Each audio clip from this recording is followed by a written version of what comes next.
दूरी हो बाटे कवन बोला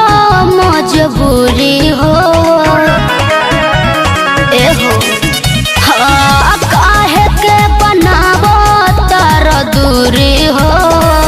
बाटे कवन बोला मजबूरी हो भइल का गलती जे मारह तार कलटी अपना धनिया से लाख कइल छोट चुमाले के छुलोनिया से का लाख कइल छोट चुमाले के छुलोनिया से सचो का जी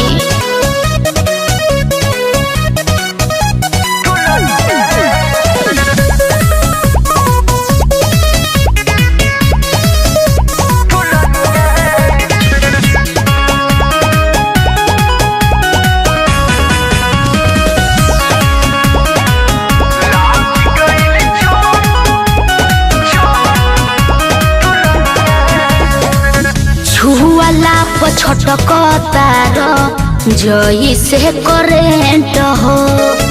कई दिन से जिया बाड़ सेंट हो कहे न कर तनी बोली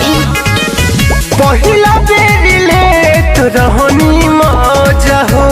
हाँ लाग गइल झटका मिलल सजा हो महानपिया बतिया जो होता है तो सख्त किया पलंगिया पे लागी गइल छोट चुमाले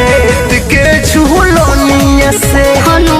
लागी गइल छोट चुमाले के झुलोनिया से अच्छा सॉरी जी मान जाए ना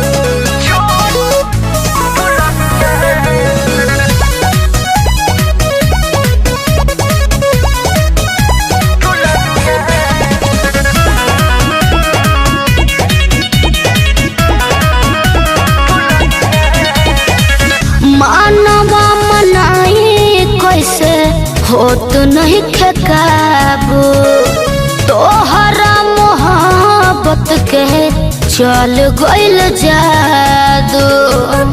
अब हमसे नहीं सहता तुम तो सायलेस के फुसलावतारू नाची नहस नस जोश के जगावतारू दिया बापू ताब तू भाए है तब उठाब होही जवनिया के लागी गइल छोट चुमाले के झुलोनिया से लागी गइल छोट चुमाले के झुलोनिया से अच्छा सब बात छोड़ी आई